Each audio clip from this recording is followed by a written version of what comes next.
ఉమ్మడి ఆదిలాబాద్ జిల్లాలో మంత్రి జూపల్లి కృష్ణారావు పర్యటించారు. మనతో పాటు మంత్రి గారు మాట్లాడుతారు. అన్న ఎట్లా ఏం జరిగింది ఏంటి నిన్న కొద్దిగా రసాబాస్ జరిగినట్టు. జిఎస్ఎల్ మెడికల్ ఇన్స్టిట్యూషన్స్ మరియు కిమ్యూ ఇంటర్నేషనల్ యూనివర్సిటీ భాగస్వామ్యంతో ఇండియన్ అలైన్డ్ ఎంబీబీఎస్ కోర్స్ అడ్మిషన్లు అందిస్తోంది నియో.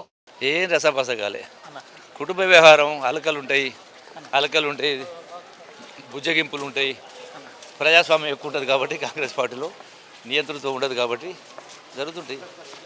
సరుకు సంబంధించి 100% ఒక్కరి ఓటు కూడా మిస్ కాకుండా ఉండే పద్ధతిలో ఎట్లుందన్న రెస్పాన్స్ ఎట్లుంది? ఎస్ఐఆర్ మీరు పాల్గొంటున్నారు. ఏవైతే అనామలీస్ అవుతున్నాయో అవి 15-20% దాకా ఉన్నాయి. వాటన్నిటిని కూడా సరి చేయడం కోసమే బిఎల్ఎస్ కావచ్చు, బిఎల్ఓస్ కావచ్చు, అట్లాగే కలెక్టర్ గారు చెప్పడం జరిగింది. అందరినీ కూడా భాగస్వామ్యం చేసి వీళ్ళంత తొందరగా సరి ఏర్పాటు చేయాలి. ఎందుకంటే దర్ ఎవరీ పాసిబిలిటీ థ్రెట్ ఉంది.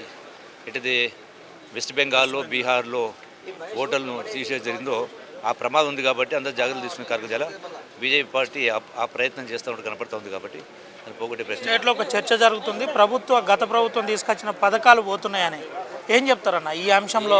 కళ్యాణ్ లక్ష్మి, షాదీ ముబారక్ ఏంటిది, ఏమైనా ప్రమాదం ఉందా? ఏ ప్రమాదం లేదు, అన్ని కొనసాగిస్తున్నాం. అవి కాకుండా అదనంగా కూడా గత ప్రభుత్వ స్కీమ్ ఏ ఒక్కటి కూడా తీసివేయకుండా అన్నిటిని కొనసాగిస్తూ అదనంగా ఇందిరమ్మ ఇళ్ళు, సన్నబియ్యం, 500 ఓట్లకు బోనస్సు, ఆర్టీసీ బస్సు, 500 రూపాయలకి సిలిండర్ ఇవ్వడం, అట్లాగే 2 కరెంటు, రుణమాఫీ, ఇట్లా రకరకాల కాల్ చేస్తుంది. దానికి తోడు ఇప్పుడు ఒక నియోజకవర్గం చదువుల కోసం 200 కోట్ల రూపాయలతోటి ఇంటిగ్రేటెడ్ స్కూల్స్ ఇవన్నీ చేస్తా ఉన్నా. ఏది తీసేయలేదు. ఏం చెప్తారన్న? అంటే ఒక సీనియర్ పొలిటీషియన్గా ఉన్నారు, ఎందుకు ఈ రప్చర్ జరుగుతుంది?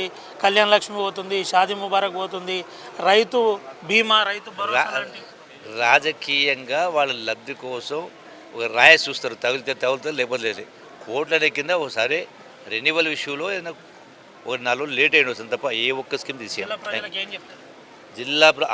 ఆదిలాబాద్ జిల్లా, ఉమ్మడి ఆదిలాబాద్ జిల్లాకు సంబంధించి వెనుకబడ్డ జిల్లా కాబట్టి ఈ ప్రభుత్వము, గౌరవ ముఖ్యమంత్రి గారు ఈ యొక్క ఆదిలాబాద్ జిల్లాను అన్ని రంగాల ముందుకు తీసుకెళ్ళి రకరకాల స్కీమ్ తెచ్చి ఏర్పాటు చేస్తూ ఉన్నాం. పారిశ్రామికంగా ముందుకు తీసుకెళ్తాం. అట్లాగే పెండింగ్ సాగునీటికి సంబంధించి ఇష్యూస్ కానీ ఎవ్రీ ఇష్యూ. Thank you. ఇది పరిస్థితి.